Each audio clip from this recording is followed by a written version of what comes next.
Sul Simmers, my name is Darth Jeswick and welcome back to Wednesdays with the Waffles. Cherry is currently in her third trimester and is about to go into labor at any second. With the baby coming soon, Cherry really needed to work on her screenplay called Waffling Around so that she could submit it to a literary digest for more royalties. The screenplay was excellent quality and she sent it off in the mail immediately. We also discovered that Cherry likes tween pop music. Since it's so hard to cook when there's an infant in the house, Cherry did some meal prep of some omelets, and Cherry even took the time to enjoy one for herself, even though she was starting to have some strange back pain. But Cherry decided to ignore it and start writing her next book called It Rhymes with Waffles, a poetry book. Cherry was about halfway through writing the book when she went into labor, so she was off to Willow Creek Hospital. She made her way inside, anticipating her new baby. As she got up to the counter to check in, her water broke, but the receptionist told her that there was nothing they could do right now and that she needed to go sit down before they called her back. Cherry made her way over to the waiting area and hoped that they wouldn't be very long. Labor really hurts. But finally, they called Cherry's name and she made her way back to the operating room. She wasn't very happy that they made her wear this gown, so she changed into her outfit from Thrifty and got on the operating table. When the doctor came in, she saw that Cherry wasn't wearing her gown and made her change immediately before they started operating. Citing something about sanitation, I don't really know. The strange machine whirred to life and started working on Cherry. She was nervous, but she knew that the doctor knew what they were doing, or at least she hopes they know what they were doing. But after the surgery was all said and done, Cherry ended up with a beautiful baby girl, which she named Belgian Waffles, or Bella for short. Before Cherry knew it, it was time to take Bella home. She scooped up the tiny baby and left the hospital. By the time that Cherry got home, Bella had fallen asleep in her crib. Unfortunately, this means that Cherry had to wake her up and do a feeding, so that she wouldn't cry in the middle of the night. After Cherry was sure that Bella had gone to sleep, she finished writing her poetry book. Cherry even had time to make herself a BLT for lunch, before the baby had woken up again. Cherry bottle-fed Bella before taking a much-needed nap of her own. And it really was more of a nap, because Bella woke up around 2 o'clock in the morning because she was hungry and needed a diaper change. Cherry quickly got to work and started changing her diaper, feeding her, and then taking out the garbage. Ugh, those diapers just smell horrible, don't they? When Cherry had gone back in to check on Bella, she noticed that she was asleep, so she turned the lights off and started doing the dishes. After Cherry had finished with the dishes, she made her way into the bathroom because the toilet was disgusting. It was so gross that there were flies coming out of the toilet. After Cherry had cleaned the whole house, she decided to finish up her latest book. And for some reason, when she went out to publish her book, she changed into her hospital gown. I'm not sure what's going on with that. Cherry was then able to vote on neighborhood action plans, and she voted for Promote the Creative Arts. And it passed the next day with 9 votes. She then spent the rest of the day taking care of Bella. It was almost her birthday. The next day was Bella's birthday, and Cherry decided she needed to age her up. Bella aged up with the wiggly infant trait. Bella had to wear a helmet for the first few hours, but then was able to take it off, after I gave her a makeover in Cass. Bella has Cherry's red hair and green eyes. Cherry spent the next few days doing tummy time, cuddling, burping, and changing Bella's diapers. And when she finally had a moment to herself, the toilet broke. Thankfully, Cherry had already been working on her handiness skill. Duke Raymond decided to stop by and talk to Cherry about doing another show. Cherry agreed as long as he would wait until Bella was in school. Cherry then took a moment to tell him about the books that she had coming up, including the recent poetry books she had. By the time they were finished chatting, Bella had woken up from her nap. After Cherry fed her, she introduced her to Duke Raymond, who was politely reading a book on the couch while she did this. A few hours later, Duke left, and it was time to put Bella down for the night. The next morning, Bella woke up with a blowout on her diaper and got the blowout milestone. She was stinky and hungry and needed a bath. She was able to get her first bath and first bubble bath milestone. Then it was back to tummy time. We really needed to get our milestones reached so that she could age up into a toddler. Bella was starting to spend a lot of time looking at her toys and reaching for them. She was then able to get the reach milestone. I also don't know why Sims do this, but they just constantly pick up their babies and then put them back down and repeat that cycle a bunch of times. So Sims, if you could fix that, that'd be great. It seemed like the days were going faster and faster now that she was getting bigger and bigger. Cherry put Bella down for a nap and hired a babysitter. She needed to go talk with Duke Raymond at the coffee shop to talk about the next show. This actually was a date that Duke Raymond asked us out on, so maybe we could date Duke Raymond later on. Cherry ordered the cannolis that she loves so much, and her and Duke chatted about the next show. She had just started another book before she left, and needed to talk about it. Unfortunately, people just kept joining the table, so she didn't want to leak her secrets too soon. After they had finished drinking their coffee, they sat on the couch and listened to the record player.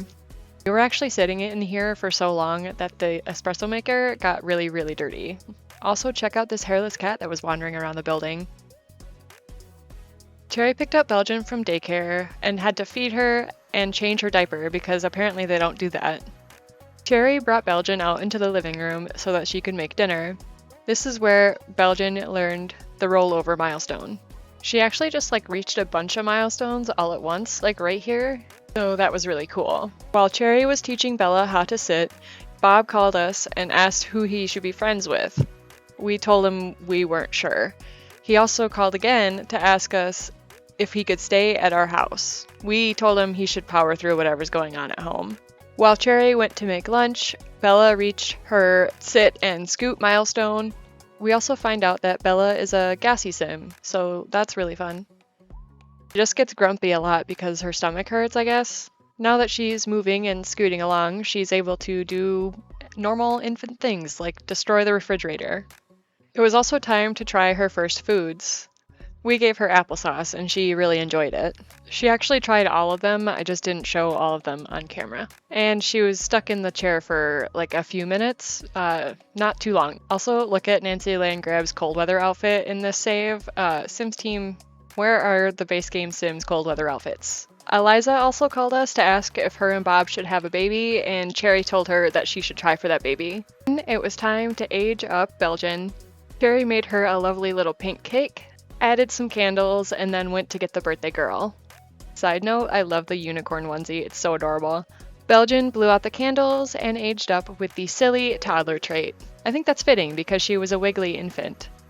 She aged up with the Star Wars hair and this adorable little outfit. I didn't feel like giving her a makeover in cast, so I just didn't. We gave her room a little bit of a makeover. She's got a new stuffy, a potty chair, a little toy box, and a toddler bed, as well as some blocks in her room. Thanks to the tiny home perks, we were able to get her skills up really fast, so that's nice. I also hung up her birth certificate and fingerprints in her room, and then I'll move out to Cherry's room next. Cherry was not very good at potty training, but she did her best. As a toddler, Bella got into the cabinets a lot, but Cherry didn't mind as it improved her thinking skill.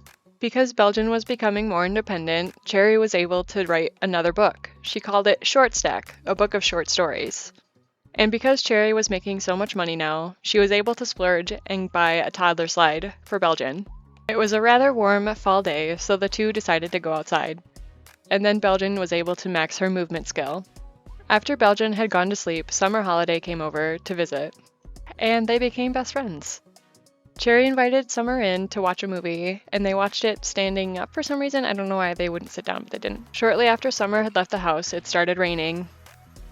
Belgian and Cherry were able to get a restful night's sleep. That is until Lilith Vitor knocked on our door. Hey, that rhymes. Thankfully, I had already set the door to disallow vampires, so she wasn't able to just break in. The next morning, Cherry woke up early and made French toast for breakfast. She loved French toast. Or any breakfast food, really. Belgian was getting big enough to climb on all the furniture. And I've never actually seen a toddler climb on the furniture like that, so that was interesting. We were then able to max her communication skill. Because the next day was Harvest Fest, Cherry decorated the house and made some cookies before starting a grand meal. During this time, Belgian was able to max out her imagination skill. Cherry made Belgian a lovely little blue cake and even decided to invite over Bob. It took Bob a couple times to get over here, but that's okay. We were able to age her up right away. Cherry set her down in her bedroom, and Bella just decided to make her way outside to age up. Don't really know what's on with that. She had plenty of space to age up inside, but she aged up outside with the self-assured trait. I also just gave her the creative genius aspiration for now. We can always change it later. Bob and Cherry ran out to congratulate her on her birthday. Aw, that's so sweet. Also, for some reason, Bob just kept doing push-ups. Don't really know what that's about. He just like wouldn't stop doing push-ups. Like this went on for several minutes. I'm pretty sure he did like an entire workout in Cherry's backyard. He also has a ball of clay because of the neighborhood action plan, so all the neighbors just get clay. I gave Belgian a quick makeover in Cass. These are all her new outfits. While Belgian did her homework, Cherry was writing another screenplay called Burnt Waffles, a book about a sim whose house caught on fire while making waffles. The next few episodes are going to be focusing on Belgian going to school and becoming a teen, so we'll see how that goes. I was also able to upgrade us from the tiny little slide to a nice little swing set. She does have the creative genius aspiration, and that involves a treehouse, so we might have to go somewhere that does have a treehouse, but this is fine for now. She can do some swinging and get her movement skill up. I also just love the animation of Cherry and Belgian swinging together. I think that's really adorable. But that is all for this week's episode of Wednesdays with the Waffles. If you enjoyed this video, make sure to give it a like because it really helps out. I try to post a couple times a week, so subscribe and hit the bell button to get a notification every time I post a new video.